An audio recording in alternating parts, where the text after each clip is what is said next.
But I wanted to talk to you about your contribution to the Exemplary exhibition, which is Unrealized Projects, which I know is a concept. It's a sort of variation on a theme that's been an important part of your work for many years. So why did you decide to make this the subject of your contribution to Exemplary? But in a way, when the invitation came from MAK to participate in this wonderful experience here in this polyphonic, truly polyphonic anniversary exhibition, a polyphonic 150 years, you know, and looking also at the list, I saw that already many designers have been invited to design, so that sort of whole idea actually to curate, so that sort of whole idea of designers as curators that have been covered. I also saw that, of course, the whole digital aspect was covered by, you know, seeing the name of Jan Bohlen, etc. And I was kind of thinking, what could one do which isn't covered? And I've often thought, in the design world, it's maybe similar to the art world. Actually, one doesn't know much about unrealized projects. It's very strange that when I entered the art world in the 80s as a student, the late Alighiero Boetti, the visionary Italian artist, conceptual artist, art deco artist, whom I visited, in Rome, he said it's so strange that we know almost everything about unrealized architects' projects, but we know almost nothing about unrealized artist projects. Even the most well-known artists like Louis Bourgeois or Gerhard Richter, we don't really know what are their dreams, what are their sense of project. I mean, there are many reasons of why a project isn't realized. It can be too big to be realized, utopic, unbuildable, only partially buildable. It can be a dream, it can be censored, it can be lost competition entries. As Doris Lessing always told me, a very important dimension is also the self-censorship, project which we simply do not dare to do.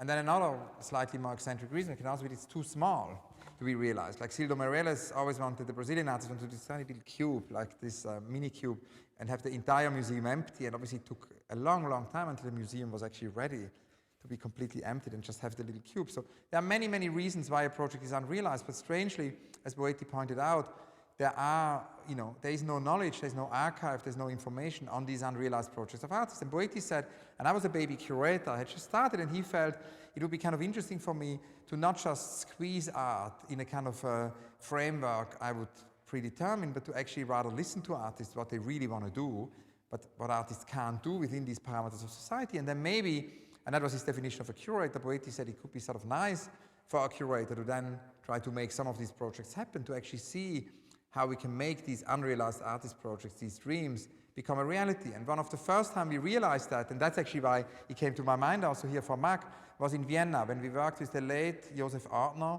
the founder of Museum in Progress, and Katrin Messner. The two of them founded this wonderful museum in Vienna, Museum in Progress, MIP, a museum which would do exhibitions on billboards, which would do exhibitions on TV, inspired by Alexander Dorner. I had asked Boetti what was his dream, I kind of, turned the mirror and I said, but to Alighiero, if already you want me to archive and think about unrealized artists, what is your unrealized artist project? And he said he always wanted to exhibit on all the airplanes of an airline. He wanted to have a planetary exhibition. So I came back to Vienna and I talked to Museum in Progress, who at that time worked with Austrian Airlines on a billboard project. And I told them that's Boetti's dream, and we went to see the CEO of Austrian Airlines and convinced them that actually for an entire year, Boetti in Austria and then all over the world could exhibit his tens of thousands of puzzles on all the airplanes of Austrian Airlines. So Austrian Airlines would always, on board, this little jigsaw puzzle which has the size of the table. And so from Vienna, it became a planetary exhibition. So I thought when the invitation came from MAK, as it all sort of started with Vienna and Boetti in the art world, and I've ever since, for more than 20 years now, archived unrealized artist projects. It's a very, very central part of my curatorial practice. It's also the only recurrent, question in all my interviews with artists. I would always end by asking them about their unrealized projects. And so I felt it could be very nice to try this out on the design world, because in a way, I'm not sure you know so much more, but I was under the impression that in the design world, we don't know that much either about unrealized designers' projects. I think if you go to a conventional retrospective of a designer's work, there will always be unrealized projects there, just as architects will always put in the competition entries that didn't prevail, but that they're still proud of and were important in their work. So it's less unusual than it is with an artist's exhibition to see unrealized projects there. But I was interested in whether you felt there were any distinctions between either a designer's approach to unrealized projects or the type of projects that were unrealized, because you did approach a very eclectic group of designers deliberately, people from very different areas of design and very different backgrounds to contribute their unrealized projects to the exemplary exhibition. But are there any sort of distinctive strands within that? I would say that in a way, in artists' unrealized projects, we very often have projects artists just would make up. It comes to their mind, it comes out of a studio practice, or there's not necessarily a client involved. And I think in design, there seems to be more with this project a kind of a process involved, where there is either a client or there is an interlocutor at least, and it sort of comes out of a dialogue or a negotiation. That's maybe one difference. I think the other thing which is interesting is that very often these unrealized projects have to do with process. So we can't actually say that they are unrealized for good, but they're sort of, at this very moment in time, not yet completely realized. It makes it so fascinating for me, the project of Hella Jongerius, because in a way, it's all got to do with a color scheme and a color theory. And obviously we have these famous color theories from Runge, from Goethe, we have them in previous centuries, or we have color theories in the 20th century from Albers, from Itten, but we're not necessarily familiar with many color theories of our time. So it's fascinating that the designer Hella Jongerius works on that bigger color. Maybe it's not a color theory, but it's clearly a color scheme, it's a color vision, and that she decided here to show this. We cannot call this an unfinished project, it's not an unrealized project, but it's sort of, she gives us insight in a process, right? Actually, I think it was a very beautiful answer to the question, because actually color is something that's always been an important element of Hella's work, and it's only in recent years that she has actually approached it as a strand in itself rather than simply an aspect of the ceramics she produces or the furniture or whatever. And a couple of years ago, she actually was engaged by Vitra, the Swiss furniture group, to consult on colour across all their products, so all the archive products, to develop new colours for projects that Charles and Ray Eames produced for Vitra in the 1950s and 1960s, or that Werner Panton produced for Vitra in the 60s and 70s, as well as their contemporary projects. Because Hella's argument, which Rolf Fehlbaum, the head of Vitra, agreed with, was that colour was an area of industrial design that had really been badly neglected and that not enough thought had been given to, and she was absolutely right.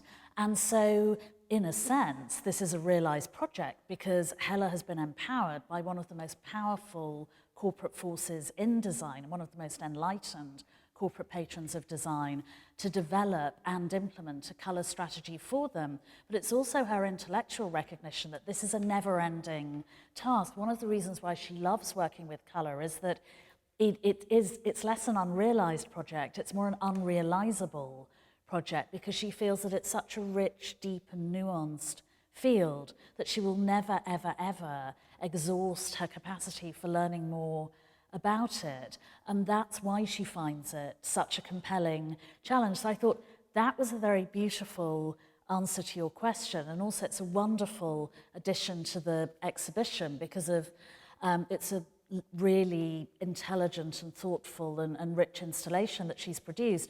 Another answer to the question that I really loved came from a very different genre of designer, and this is Emily Pillerton, the American humanitarian designer, who's done a lot of pioneering work in both humanitarian and social design. And Emily is incredibly entrepreneurial, hugely charismatic, full of energy and daring do.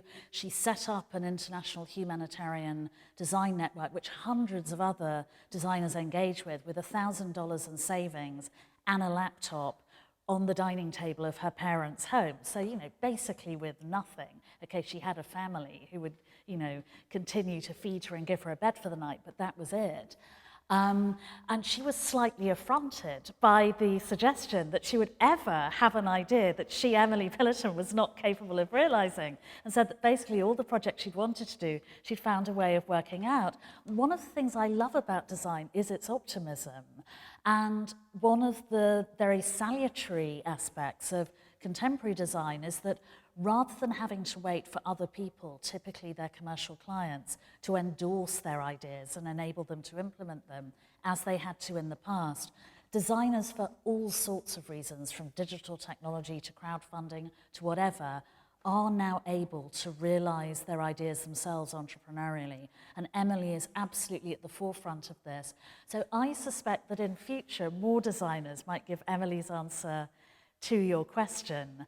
And yet, of course, it's, you know, all power to Emily for continuing to see it as her role in life, to realize all her great ideas, but all power to Hella for recognizing that there are some endeavors which are never ending. When we had the conversation previously, you pointed out it's very important here for the Agency of Unrealized Projects that at MAK, I mean, Hilary Cotham's project of this unrealized prison architecture is a completely other set again. That is an unrealized kind of yes, and exactly the kind of not only utopian but very pragmatic project. I mean, that is an unrealized project in that Hilary never actually managed to build that specific prison, but the debate it triggered within the British prison service, actually not just the British prison service, in the sort of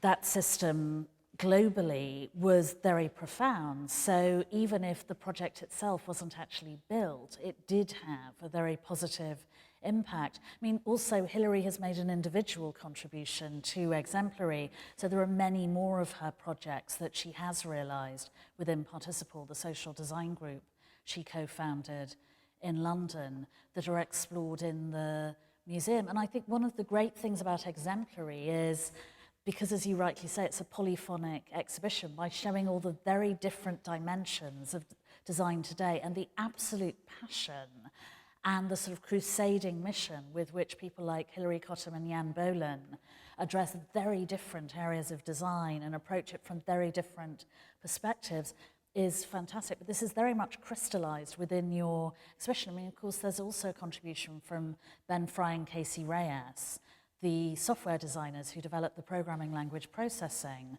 which did so much to catalyze the development of data visualization, which has transformed information design in the 21st century and will continue to do so for decades to come. I mean, it's fascinating to see their work alongside the work of more conventional designers like Jasper Morrison, Konstantin Gierchurch, and Martino Gamper. I think it's also interesting that had you done this exhibition 10 years ago, say for the 140th anniversary, it would have been full of projects, unrealized projects like Jasper's, like Konstantin's, like Martino's, and it's very important to include them now. It probably wouldn't have had, you know, reinventions of the prison system, houses for Navajo elders in the desert states of the United States of America, a new programming language like processing, color theory within the mainstream of industrial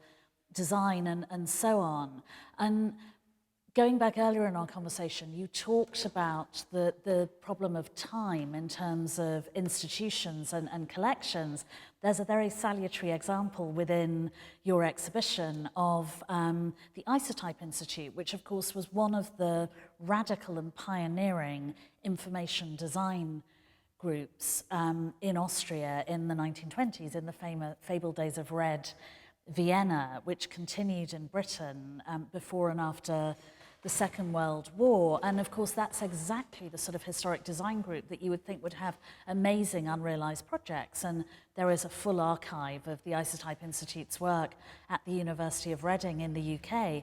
But unfortunately, they couldn't process the paperwork to lend the original artifacts to MAK in the correct period of time. And so there are photographs of the book that they wanted to exhibit, which speaks volumes that about the problems of time and collections. No, it's fascinating also. I mean, the Neurath example also brings us to another, I think, very important aspect of the museum in the 21st century, the design museum, as well as all other museums, which is what Eric Hobsbawm called the necessary and urgent protest against forgetting. Because it's not because we have more and more information that we also have more memory, because it's obvious that the information grows exponentially every day, but it could very well be that amnesia is actually at the core of this digital age. We are living through. And in a way, the relative amnesia on this amazing work of Neurath, combined with the almost total inaccessibility now of his archive because of this Reading situation, shows basically that there continues to be a very, very important aspect of what Eric always said. We need to protest against forgetting. Now, obviously, that leads us to a whole other aspect, I think, which we can't leave untouched in this conversation, which I wanted to ask you about, which is the question of globalization. We're living, this is not the first time the world experiences globalization. There was Alexander the Great, there was the Roman Empire, there have been lots of previous moments of globalization, but with technology, it is certainly the most extreme, we could maybe also say the most violent moment of globalization. And Tarkovsky once said that we need rituals, because we live in a time where there are less and less rituals, and I believe in exhibitions as rituals, that's why I make exhibitions. I believe in many, many other rituals, but one of my main rituals is to read every morning when I wake up 15 minutes of Edouard Glissant every day, ever since the 90s. And the reason is that I really believe that he is the toolbox for us to sort of cope in our time with globalization. Now, what Glissant says is that, and I think that's very relevant because he was thinking a lot about the museum of the 21st century, because he wanted to conceive a museum for Martinique, for his homeland, for his home, basically the place he grew up, and he almost realized it. There were very concrete plans, and the idea was that he said that a 21st century museum should actually not be a continental kind of logic. It's not this idea of a continental logic. It should be much more welcoming and sheltering. And he says it should be like the archipelago of his own archipelago around Martinique. And so the idea of an archipelago museum obviously raises many different issues in relation to globalization. And as Glissant said, there are many different ways, and I think that's something we can observe in Europe today very strongly, that there is obviously a very strong problem with globalization, that there is a kind of a reaction to it, which is extremely reactionary. We've got all these new nationalisms popping up in Europe, and Glissant says there's no way, that can be the solution. It's not by rejecting the dialogue with the other. It's not by rejecting the dialogue with basically other worlds, with other cultures, with other contexts, that, we will solve the 21st century. So that's one thing. The other thing he said, the one danger is this, new closure. The other danger, he said, is that we have the homogenizing forces of globalization prevailing, so that, and that's as bad, that basically differences disappear. And he said, basically, there is a third way, and he called it la mondialité. It's a very beautiful word in French. We need a neologism in English because it doesn't really exist in English. We can maybe for today call it mondiality. So la mondialité would be a global dialogue where we engage in a global dialogue. We are not refusing it, we're engaging with it, but in a very careful way so that it actually produces difference. So it's a difference-enhancing kind of global dialogue. And I think the museum and the exhibition have to be la mondialité. They have to be, and I think it's a great opportunity because we have all these possibilities now of a truly global dialogue, and it's no longer possible for a museum. And I think that's obviously also true for a design museum. A design museum cannot just be about Western design anymore. And I think still in many European design collections, Africa, Asia, Latin America are very underrepresented. And I think that that will be a very, very key angle point for the 21st century museum, is to basically, similarly to art museums who are now doing this more and more, to have committees, acquisition committees from all specialists, experts from all these different continents, so that there is a truly global design dialogue. But to do that, whilst clearly being anchored in a local context and actually defining this idea of differences and not annihilating differences. And I think that sort of idea of Edouard Glissant, of a mondialité archipelago museum, is a great vision for an art museum, but it's also a great vision for a design museum. So towards an archipelagic mondialité design museum for the 21st century. I was very curious to hear your thoughts about that. Well, I think you have summed it up beautifully, and it is a really wonderful idea. I mean, going back to Design and Violence, the MoMA online exhibition, I think that is actually a curatorial example of putting his theory into action, because it is engaging an international audience, whereas had that been exhibited in a conventional form of a physical exhibition at MoMA in New York, only people who could physically go to the museum could go. I mean, your reference to mondiality or mondialisme reminds me of the fact that, I mean, globalization needn't necessarily be a negative word, and yet, of course, it has acquired negative connotations. We tend to think of it in that if you think of a word like cosmopolitan, you see that in a very romantic, rather glamorous, intelligent and enlightened sense, whereas globalization, you think of homogeneity, of oppression, of dullness. It has acquired very pejorative meanings, which needn't necessarily be the case. So you're absolutely right, we do need another word in English to express the positive side of internationalism or globalization, and museums should play a part in that. Your part about, your reference to Eric Hobsbawm's comments on museums being a protest against forgetting is very salient. And it occurred to me that actually really inspiring curation is by definition a protest against forgetting. And there's a wonderful example of that here at the MAK. And before we came to film in this very grand director's office, we went to see Donald Judd's intervention in the MAK's collection, and specifically the amazing, very ornate porcelain objects that he had created a beautiful vitrine for in one of the galleries here at the MAK. And I think that brilliant decision to ask Judd, a minimalist artist, but who had such a sophisticated, sensitive and nuanced relationship to the material world, such a love of material history, the heritage of craftsmanship and folklore, to ask him to curate part of a historic collection that would be seen as the absolute opposite of everything he stood for. The results are so beautiful. Would we have gone to look at those porcelain figurines had they been displayed in a conventional way in an ordinary cabinet as part of a collection in the museum? Of course we wouldn't. Whereas they're so exquisitely installed by Judd that I hope they will be here at MAK forever, and I would never ever come to Vienna and not go to look at them. So that is a brilliant, it's not just a protest against forgetting, it's a very successful strategy to stop us from forgetting them. Yeah, and we also need to remember here the late Richard Hamilton, the wonderful artist who always told me, of course referring to Marcel Duchamp, that we mainly remember exhibitions and presentations in museums which also invent a new display feature.